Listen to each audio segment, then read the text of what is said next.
Está começando mais uma edição do Norte do Futebol, o programa que traz todas as informações do futebol da América do Norte e Central. Deve estar estranhando, eu sou Alexandre Vieira, estou novamente aqui no programa.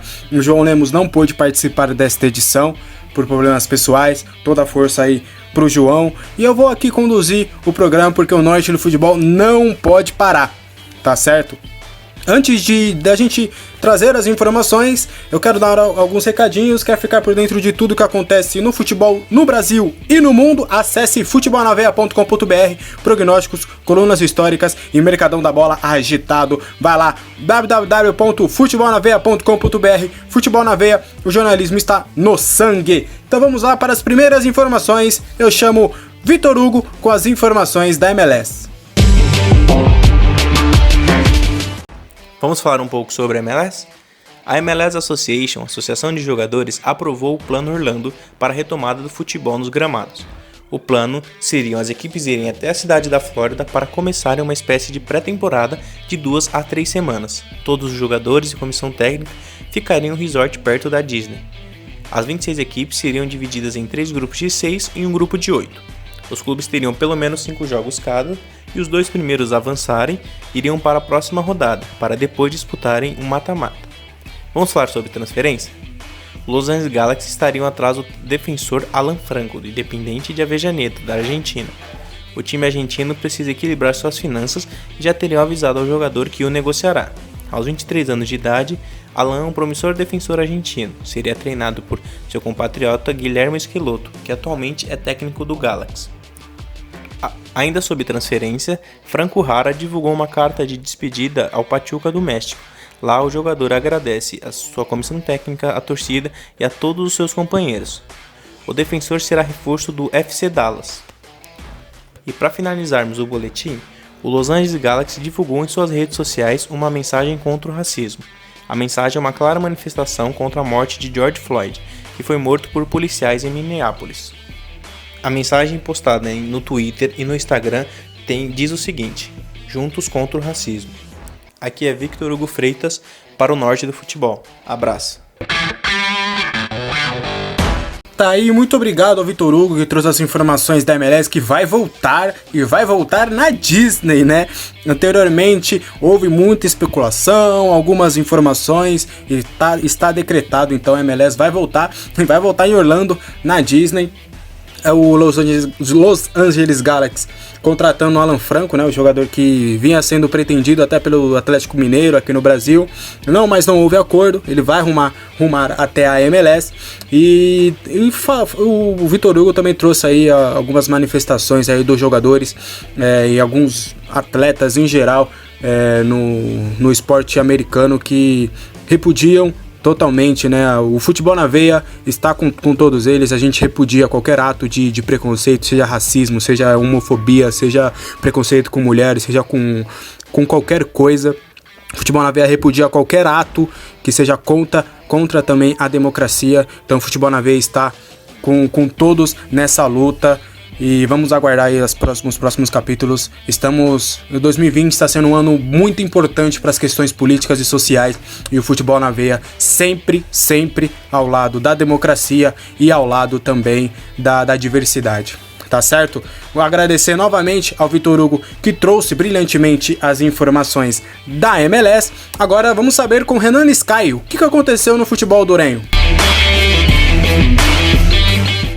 Em Honduras, enquanto o futebol não volta, o mercado de transferência segue quente. O Olímpia, segundo o treinador Pedro Trollio, voltará aos treinos no final de junho. E sobre as entradas e saídas de jogadores, ele disse que o clube tem procurado o meia Alejandro Reis para renovar o seu contrato, mas que por outro lado, o lateral Elmer Guitt não seguirá nos alvos. Outro jogador que deve permanecer é o zagueiro paraguaio José Cañete. Já no Real Espanha, o presidente do clube assegurou que o treinador Ramiro Martínez vai ficar no clube. Além disso, ele disse que a única chance de Ramiro não voltar ao cargo é caso ele não consiga deixar o Uruguai por conta da pandemia do novo coronavírus. Na Universidade Pedagógica Nacional, o clube espera manter o treinador Salomão Nazar, que terá o seu contrato encerrado agora em junho.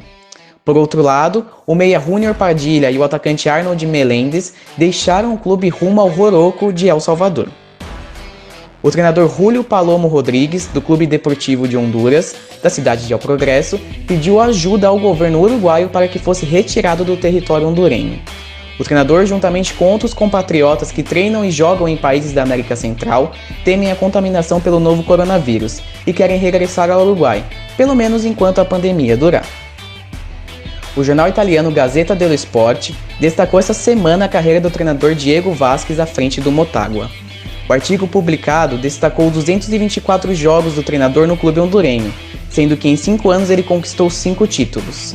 Vale destacar que semana passada o técnico se mostrou insatisfeito com a Liga Nacional por não ter declarado o Motagua campeão do Clausura, e que ele próprio se considera com 6 títulos, já que a equipe dele era líder antes da paralisação.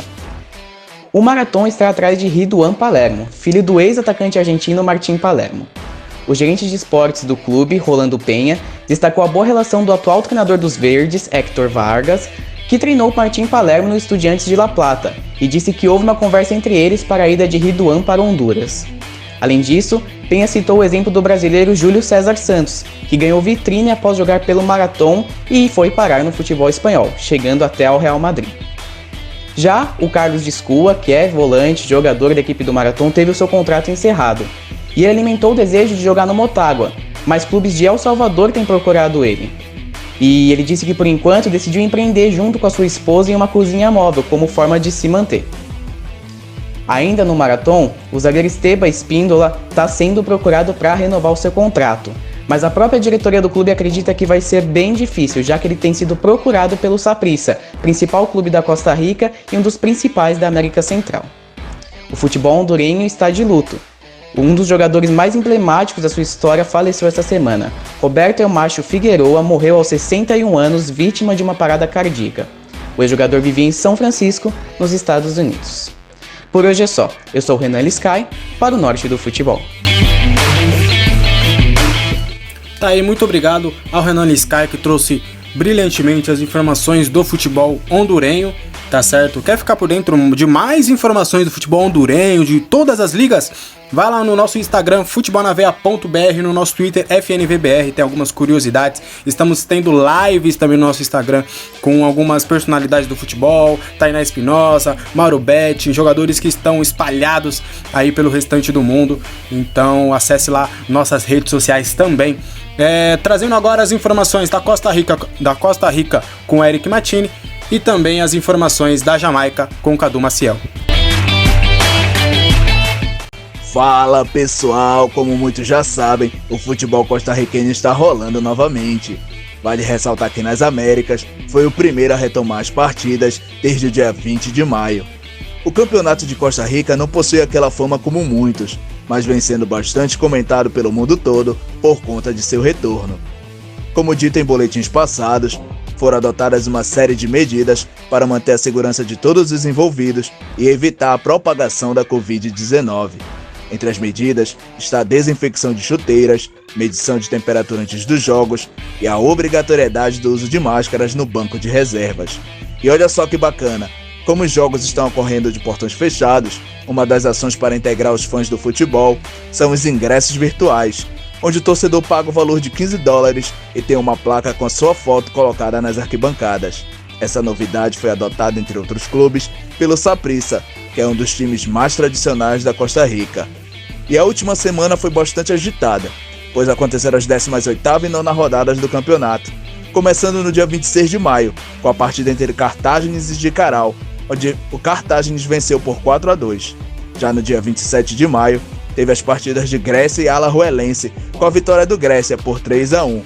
E a Universidade de Costa Rica perdeu por 1-2 para o Herediano. Já neste último final de semana, teve os jogos de Grécia e Belém, com a vitória do Grécia por 2-0, e o San Carlos perdendo para o Cartágenes por 1-3. E se liga, a 20ª rodada já começa no dia 3 de junho, onde a Universidade de Costa Rica recebe o San Carlos às 18 horas no Estádio Ecológico. Aqui foi Eric Matini para o Norte do Futebol. Na Jamaica, o futebol segue dando o que falar. Como reportado no último Norte do Futebol, a atual edição da Premier League jamaicana foi cancelada. Assim, na última semana, surgiram alguns atritos entre certos clubes e a federação. No entanto, As coisas se acalmaram logo após a Associação dos Clubes da Liga se pronunciar, esclarecendo seus pensamentos ao público e à federação. Ainda assim, alguns clubes se disseram contra o fim da atual temporada. O jogador da seleção jamaicana, Peter Lee Vessel, classificou o cancelamento do torneio como precoce. Ele disse em entrevista à imprensa jamaicana, abre aspas, "Eu acho que a JFF, por conta da situação, só pode fazer o que ela acha melhor para todos, não apenas para si mesma. Mas poderia ter algum plano, onde eles esperassem um pouco mais. Ao redor do mundo, nós estamos vendo vários times voltando aos treinos. Só acho que poderia ter funcionado, mas concordo que, naquele tempo, as coisas estavam muito caóticas." Além dele, Craig Butler, aspirante à presidência da JFF, classificou a decisão como prematura. Ele deixou claro, em entrevista ao Jamaica Gleaner, que acredita que a federação poderia ter esperado mais um pouco. Butler defendeu sua opinião, dizendo que faltavam apenas 4 times para fechar os playoffs e que a Jamaica está indo melhor do que a Alemanha com apenas 500 casos e 9 mortes pela Covid-19. Vale ressaltar que existe uma subnotificação enorme na Jamaica, por isso os números são baixos. Ou seja, por mais que os números sejam baixos, existem muitos casos, além de mortes que não há como saber se foram por Covid. Por isso, a federação decidiu cancelar a atual edição do campeonato. Essas foram as notícias do futebol jamaicano. Eu sou Cadu Maciel, para o Norte do Futebol. Se eu não queria futebol, o Eric trouxe futebol, bola rolando na Costa Rica já. Em contrapartida também a Jamaica tendo alguns problemas para voltar ao futebol, né? Lá no país a competição foi cancelada, né? Então não haverá mais temporada no futebol da Jamaica. E é normal que isso aconteça, né? Por mais que sejam continentes parecidos ali, muito próximos, mas cada um trata a Covid-19 da maneira que tem que tratar, né? Exclusiva. A gente tem aqui o lado do Brasil também, né? Que aqui no Brasil a situação está bem precária, mas nos nossos vizinhos, principalmente na Argentina, a gente vê uma evolução bem grande, né? Está a anos-luz do Brasil, mesmo estando ali numa fronteira bem próxima. Então é normal que a gente tenha essa coisa dúbia no futebol. Fechou? Então agora vamos com as informações de Yuri Murta com o futebol mexicano. Bienvenidos hermanos ao México. Por aqui, apesar da bola não estar rolando, o futebol segue caliente. A onda de protestos em Monarcas pela saída do time com destino ao Mazatlán vem rendendo diversas brigas políticas e pessoais. 7.000 pessoas neste domingo 31 de maio foram às ruas pedir para que o governo modifique e tente de alguma forma trazer o time de volta. Apesar disso, a mudança para Mazatlán e a definição do nome do time para Mazatlán FC vem mostrando a possível definição dessa história toda. O time definiu nessa semana em qual dia e horário mandará seus jogos na Liga MX. Vale lembrar que, diferentemente do Campeonato Brasileiro, sempre antes de acontecer os campeonatos mexicanos, os times definem em qual horário e dia da semana que mandarão seus jogos. Sendo assim, a tabela já fica pronta antes do torneio acontecer. O dia é quarta-feira e o horário é 8h30 no horário de Sinaloa e 9h30 no horário da Cidade do México. Além dessa briga toda, outras duas notícias movimentaram o futebol mexicano. A primeira delas é a ida do jogador JJ Macias para o Lille da França. O acerto parece próximo e provavelmente o jogador desfalcará o Chivas Guadalajara na continuidade do campeonato. A rivalidade entre América e Chivas foi um pouco mais apimentada essa semana. O jogador e ídolo mexicano Rafa Márquez, que atuou por Barcelona, Hellas Verona, New York Red Bull, Mônaco e, claro, pela seleção mexicana, disse preferir o Chivas por causa da sua filosofia de só ter jogador mexicano no elenco. Este foi Yuri Murta para o Norte na Veia. Muito obrigado ao Yuri Murta que trouxe as informações do futebol mexicano. No México também não teremos mais campeonato, né? Ligas do futebol masculino, do futebol feminino, todas foram canceladas. Então não teremos mais futebol no México. E para fechar, iremos até o João Miguel, que nos trará as informações do Canadá. Ao que tudo indica, a Canadian Premier League pode ser jogada em local único. O local preferido até o momento é a casa do Pacific FC, em Langford, na ilha de Vancouver. Em caso de uma amenização na pandemia, é considerada a possibilidade de se jogar no West Hills Stadium. A ministra provincial de Turismo, Artes e Cultura disse o seguinte, abre aspas, eu estou em contato com a Canadian Premier League acerca dos planos de jogar em uma temporada encurtada em Langford. Fecha aspas. O Wanderers foi o primeiro clube a retornar aos treinamentos. O time recebeu a aprovação do governo local e das autoridades de saúde. Todos os treinos precisarão de cuidados especiais, aos quais o clube se comprometeu a pôr em prática. Apenas o Wanderers retornou aos treinos, mas a CPL confia que, em breve, todos os clubes retomarão aos trabalhos. Em nota, a CPL divulgou que, abre aspas, os treinos dos jogadores da CPL devem ser conduzidos de acordo com o protocolo imposto pela Canadian Premier League.